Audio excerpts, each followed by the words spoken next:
Hello guys. यहाँ हम steno for all YouTube channel के माध्यम से हिंदी इंग्लिश स्टेनोग्राफी उपलब्ध करा रहे हैं। यह हमारा डिक्टेशन का पोर्शन है।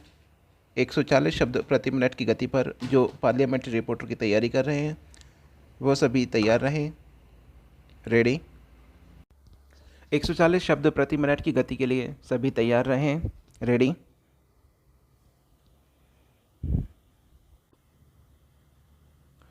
आज समाज में प्रधानतः दो श्रेणियां हैं। एक वे लोग जो नगरों के सुंदर और स्वच्छ भाग में रहते हैं, जिनके जीवन की आवश्यक वस्तुएं एवं सुविधाएं प्राप्त हैं।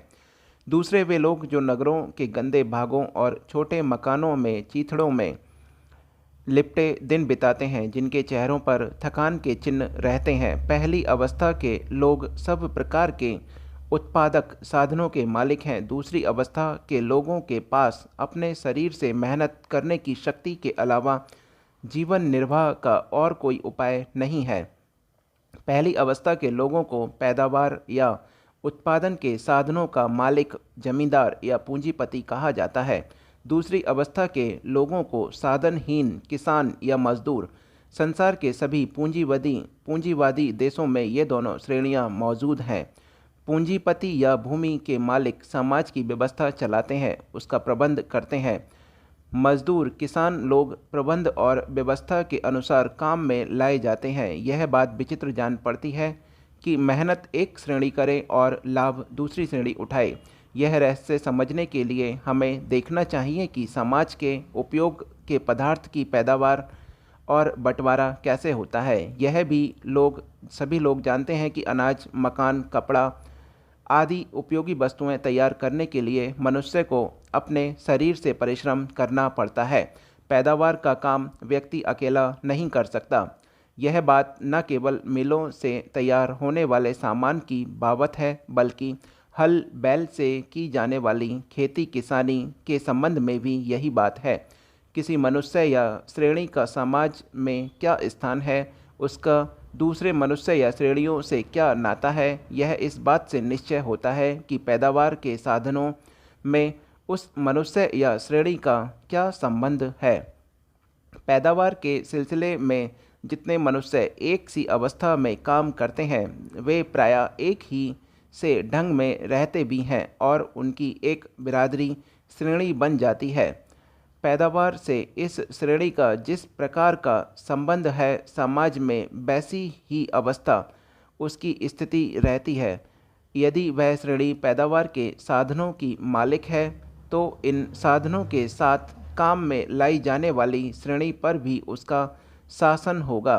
जो श्रेणी पैदावार के साधनों की मालिक नहीं है, उसे अपने परिश्रम से पैदावार तैयार करने के बाद में पैदावार का केवल उतना भाग मिलेगा जितना कि साधनों के मालिक अब श्रेणी देना चाहेगी। साधनों की मालिक श्रेणी सदा से मेहनत करने वाली श्रेणी से मेहनत कराकर पैदावार का अधिक से अधिक भाग अपने पास रखने की कोशिश करती है। अपने जीवन निर्वाह के लिए मेहनत करने वाली श्रेणी को भी इन पदार्थों की आवश्यकता है। इस प्रश्न पर इन दोनों श्रेणियों में संघर्ष चलता रहता है। यही तनातनी ही श्रेणियों में बटे मनुष्य समाज की आर्थिक व्यवस्था के परिवर्तन और विकास की कहानी है। जब तक पैदावार के साधन छोटे छोटे और मामूली थे, उनके कारण होने वाली श्रेणियों का भेद भी मामूली था। जब यह साधन बहुत उन्नत हो गए, तब श्रेणियों के भेदों में बहुत उग्र रूप धारण कर लिया। पैदावार के काम से संबंध रखने वाली इन दोनों श्रेणियों के भेद बढ़ते बढ़ते अब एक ऐसी अवस्था में पहुंच गए कि श्रेणियों का यह भेद और परस्पर विरोध पैदावार के मार्ग में अड़चन बनने लगा है। अर्थात एक श्रेणी के पैदावार के साधन और पैदावार के मालिक बनकर मुनाफे के रूप में पैदावार का बहुत बड़ा भाग हथिया लेने से दूसरी मेहनत करने वाली श्रेणी पैदावार का अपना भाग खर्च नहीं कर पाती है। इस कारण मेहनत करने वाली श्रेणी का जीवन और समाज में आगे पैदावार का क्रम दोनों असंभव हो गए हैं। मार्क्सवाद कहता है, ऐसी अवस्था में इन दो संबंधों को बदलने की जरूरत है। समाज में श्रेणियों के संबंध में बदलना ही क्रांति है। पूंजीवादी श्रेणी और उनके सहायक अपने अधिकारों की रक्षा के लिए कहते हैं कि समाज की वर्तमान अवस्था बिल्कुल स्वाभाविक है और प्राकृतिक नियमों के अनुसार चालू है। यह नियम बदल बदल देने से समाज का नाश हो जाएगा। जब मार्क्सवाद का सिद्धांत है कि समाज नियम और सिद्धांत उनकी अवस्था और परिस्थिति के अनुसार बदलते रहते हैं, अब भी आवश्यकता अनुसार बदल जाना चाहिए। 2 दिन पहले ओटीटी प्लेटफॉर्म पर 4 साल पुरानी फिल्म कपूर एंड सन्स देख रही थी। युवा नायक नायिका की भीड़ में एक चरित्र जो सबसे अधिक सहज और प्रिय बन पड़ा वह है दादाजी अमरजीत का। ऋषि कपूर की अदायगी में मस्ती थी, संजीदगी थी, नयापन था और बहुत कुछ वह भी जो वह बरसों से करना चाह रहे थे। बात 1989 की है। एक के बाद दूसरी नाकामयाब फिल्म देने के बाद निर्देशक यश चोपड़ा एक रोमांटिक विषय पर अपना दांव खेलने जा रहे थे। फिल्म के हीरो थे उनके चहेते ऋषि कपूर। दिलचस्प बात यह थी कि उन दिनों यश चोपड़ा की तरह ऋषि कपूर के सितारे भी गर्दिश में थे। सलमान खान, आमिर खान फिल्मों में दस्तक दे चुके थे। गोविंदा, अनिल कपूर, जैकी श्रॉफ और मिथुन चक्रवर्ती ने जैसे 70 के चॉकलेटी बॉय और एटर्नल रोमांटिक नायक ऋषि कपूर को कहीं पीछे धकेल दिया था। ऋषि कपूर उस दिन इंटरव्यू के दौरान कुछ घबराए हुए थे। नायिका प्रधान फिल्म चांदनी में अपनी भूमिका को लेकर स्पष्ट नहीं थे। इंटरव्यू के दौरान जब मैंने उनसे कहा कि हमारी पीढ़ी ने उनकी फिल्में देख देखकर रोमांस का मतलब सीखा है, तो वह थोड़ा नरम पड़े। यह सच भी था। हमारे समय में सबसे दिलखुश और खुशनुमा गायक नायक थे जिनकी फिल्में उस दौर की मारकाट और हिंसा से दूर प्रेम से रची पगी होती थीं। यह सुनकर उनका चेहरा कभी कभी के उजले चेहरे वाले सनी बॉय बिक्की की तरह खिल उठता था।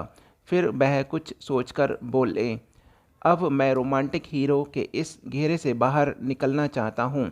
चांदनी सफल रही, लेकिन इसका पूरा श्रेय फिल्म की नायिका श्रीदेवी को मिला। इसके बाद की फिल्मों में ऋषि कपूर लगातार अपने आप को दोहराते हुए नजर आए। उनसे दोबारा मुलाकात 2 साल बाद हिना के सेट पर हुई। पाकिस्तानी अदाकारा जेवा बख्तियार के साथ वह फिर से अपने चहेते अखाड़े में थे। रोमांस और इश्क जैसे उनका पीछा छोड़ना ही नहीं चाह रहा था। इस बार वह पहले की अपेक्षा सहज नजर आए। अब वह पहले की तरह चॉकलेटी बॉय नहीं लग रहे थे।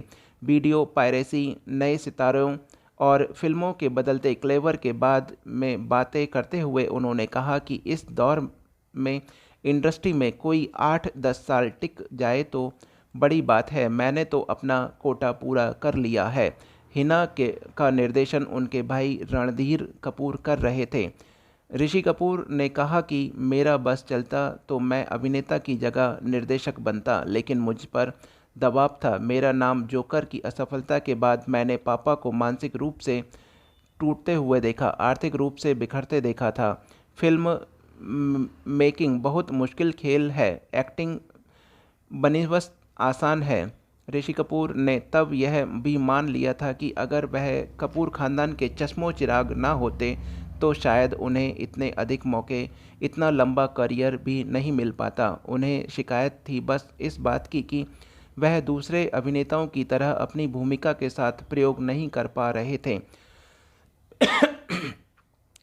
और इसके कुछ साल बाद ही जब उन्हें प्रयोग करने और अपनी छवि बदलने का मौका मिला तो वह पीछे हट गए। दरअसल डर फिल्म में शाहरुख खान की भूमिका यश चोपड़ा ने सबसे पहले ऋषि कपूर को ही ऑफर की थी, लेकिन उस समय वह चुनौतियों के लिए तैयार नहीं थे और उन्होंने ही दीवाना फिल्म में अपने सह नायक शाहरुख खान का नाम इस रोल के लिए प्रस्तावित किया था। 90 के दशक डलते डलते शाहरुख खान में खान इंडस्ट्री की तिगड़ी में परचम लहरा दिया। इस दौर में अमिताभ बच्चन को भी पॉज लेकर अपने आप को नए दौर के मुताबिक ढालना पड़ा। इस बीच ऋषि कपूर ने अब लौट चलें बनाकर फिल्म निर्देशन में अपना हाथ आजमाया, पर इस परीक्षा में नाकाम होने के बाद उन्होंने पाया कि निर्देशन उनके बस की बात नहीं। उनकी उम्र के अभिनेताओं के लिए जो रोल लिखे जा रहे थे वे पुराने ढर्रे के थे। वह ऊब रहे थे अपनी भूमिकाओं से, पहले से कहीं ज़्यादा बिंदास और बेबाक हो चले थे। बातचीत में कह भी देते थे कि इस उम्र में पहुंचने के बाद आपको किसी बात का डर नहीं रह जाता। यह निर्भीकता ही थी कि जो शायद उनकी दूसरी पारी को धमाकेदार बना गई।